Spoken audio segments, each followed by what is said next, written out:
aí, a hora do ungido, com o pastor Paulo Messias. Olá, meus amados irmãos e irmãs, a quem vos saúdo com a graça e com a paz do Senhor Jesus. Eu sou o pastor Paulo Messias, da Igreja Videira de Canaã, Goiânia, Goiás, Brasil, para o mundo, chamado por Deus para curar os enfermos, libertar os cativos e pregar o Evangelho da graça. Por isso é com muita alegria que antes de orar com você, eu queria compartilhar com você a respeito de uma palavra que fala de Paulo e o divórcio. Preste atenção, em 1 Coríntios capítulo 7, Paulo estabelece de forma clara o padrão de Deus para o divórcio e segundo casamento. A regra é bastante simples e não cabe qualquer interpretação. E ela está completamente de acordo com o ensino de Jesus. Mando não eu, mas o Senhor. Preste atenção. 1 Coríntios capítulo 7, verso 10 e 11. Ora, aos casados ordeno, não eu, mas o Senhor, que a mulher não se separe do marido. Se, porém, ela vier separar, que não se case ou que se reconcilie com seu marido. E que o marido não aparte da sua mulher. Podemos ouvir o Senhor falando através de Paulo. Como apóstolo, ele coloca a situação bem clara. Não é a minha opinião, é o mandamento do Senhor. Não temos aqui uma simples recomendação ou conselho, mas um mandamento, uma ordem. Se declaramos ser discípulos de Jesus, não há como ignorar essa ordenança. Fica muito claro que a mulher não deve se separar do seu marido, nem o marido da sua esposa. O divórcio não está no programa de Deus. Se, porém, vier se separar, o padrão de Deus não é o divórcio, pois a palavra nem sequer é mencionada. Mas pode acontecer algumas situações onde a separação seja necessária. Isso pode ser visto nos casos em que um dos cônjuges não seja crente e expõe o outro a todo tipo de situações indignas.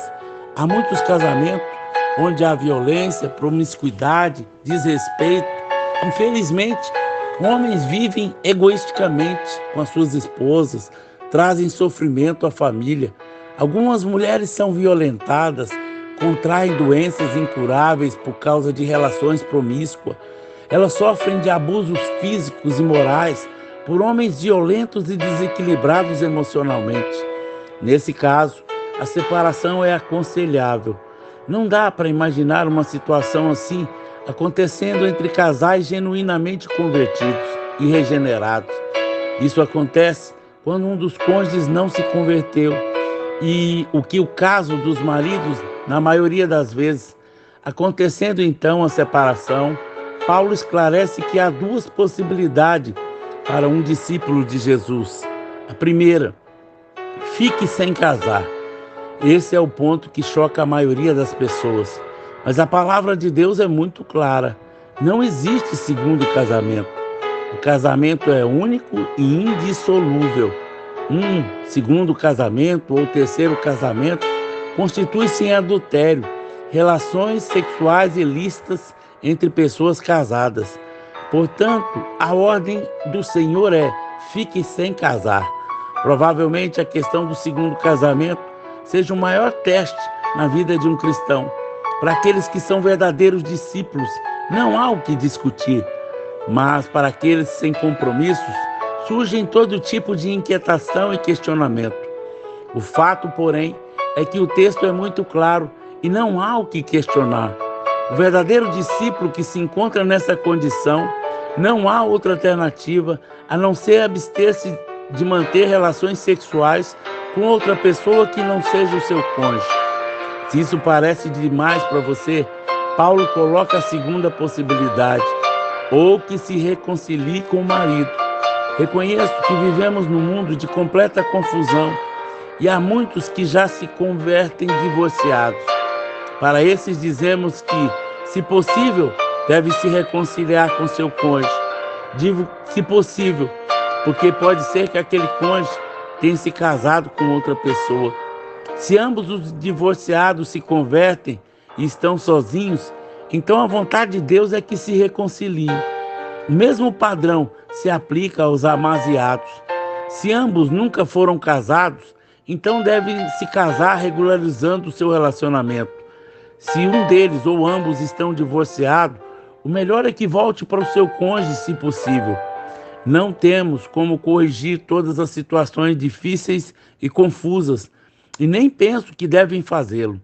Existem casos que são irreparáveis, mas devemos aplicar a palavra de Deus na vida de todo aquele que diz que é discípulo, comprometido em ser aprovado para o reino. Existem os princípios absolutos e relativos. A partir do verso 12 de 1 Coríntios 7, Paulo, como um pastor, dá algumas direções específicas a respeito de crentes que são casados com incrédulos. Antes de qualquer coisa, é preciso dizer que o padrão já foi estabelecido no verso 10.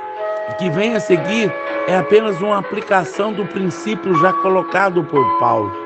Não se trata, portanto, de algum tipo de exceção, mas na verdade é uma orientação de como proceder no caso de casais mistos. Os princípios absolutos não podem ser mudados. Paulo já estabeleceu no verso 10, ele diz claramente que os casados não separem, porém, se vierem a separar, que fiquem sem casar. 1 Coríntios, capítulo 7, do verso 12 ao 14. Mas aos outros digo eu, não, Senhor, se algum irmão tem uma mulher descrente e ela consente em habitar com ele, não a deixe.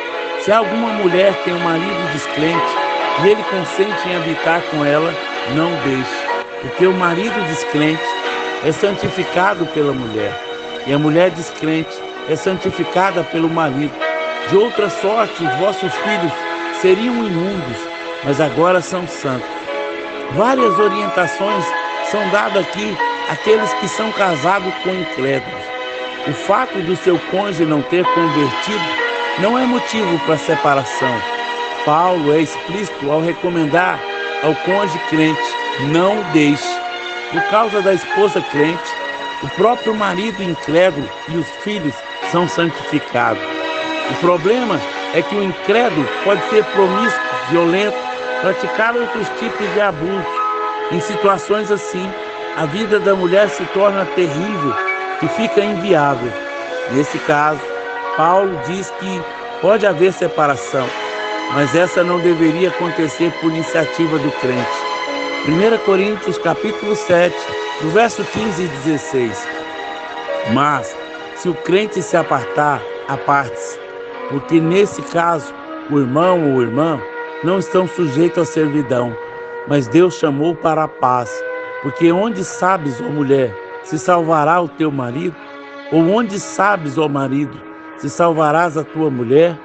Paulo deixa claro que se o incrédulo se apartar, o cônjuge crente deve se apartar também.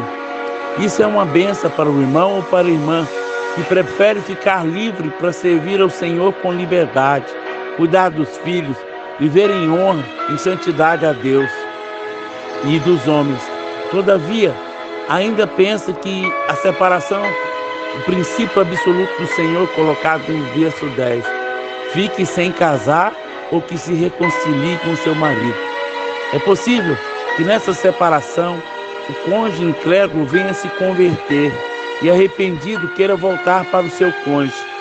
Nesse caso, deve haver reconciliação. Não se aplica a lei de Moisés, colocada em Deuteronômio 24. Pela lei, uma mulher que tivesse sido repudiada pelo marido não poderia voltar para ele. Quando o marido incrédulo deseja apartar-se, a esposa convertida fica livre da escravidão. Está livre para servir o Senhor com liberdade, desde que entenda que ficar sem casar ou se reconciliar com seu cônjuge, se for possível, mas não fica livre para casar de novo, porque logo Paulo afirma, em 1 Coríntios capítulo 7, verso 39, a mulher casada está ligada pela lei o tempo em que o marido vive, mas se vier a falecer o seu marido, fica livre para casar com quem quiser. contanto que seja no Senhor. Dessa forma, a questão fica completamente esclarecida. Para os verdadeiros discípulos de Jesus, não existe possibilidade do segundo casamento. Aleluia! Glória a Deus! Que você possa ter entendido isso, para que a tua palavra, Senhor, abomina o divórcio. Eu não sei como é que você está vivendo o seu casamento, mas eu quero te dar uma palavra de Deus. Ore para que o Espírito Santo de Deus transforme o seu cônjuge. Se ele ainda não é convertido, para que gere circunstância para que ele se converta, para que ele seja transformado pelo poder de Deus. Por isso, nessa hora, eu quero orar pelos casais que estão passando por lutas, por tribulações, para que haja uma restauração do seu casamento. Eu oro pelo José Coutrinho, pela Guiomar, pela Rainara, pelo Everson, pelo Celso e pela Amanda, pelo Thiago, pela Miriam, pelo Ricardo, pela Érica, pelo Rubem Júnior e pela Aline Nogueira. Vamos orar? Pai, graças te damos, Senhor, pela tua palavra. Que chegue essa luz ao coração dos teus filhos. Que no nosso meio não haja espaço para divórcio, para separação. Não haja espaço, ó Deus, para armadilhas do inferno. Eu declaro que os seus casamentos são abençoados, que a palavra de Deus é viva e eficaz, que eles possam ser, ó Deus, cada dia mais fortalecidos no Senhor. Eu abençoo cada casal, cada irmão que está me ouvindo, através desse canal, que eles sejam guardados pelo Senhor, em nome de Jesus. Amém, amém e amém. Se você foi abençoado com essa palavra, por favor, nos ajude a divulgar, para que mais e mais pessoas sejam alcançadas por ela.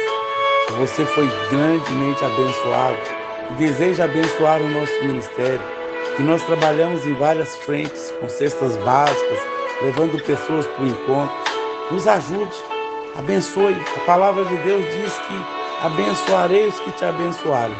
Nós não cobramos nada para ministrar a palavra, mas se Deus tocar o seu coração e você quiser nos abençoar, fale comigo. Eu vou te enviar o número do Pix e Deus vai multiplicar na sua vida. Porque a palavra de Deus diz: abençoarei os que te abençoarem, em nome de Jesus. Amém?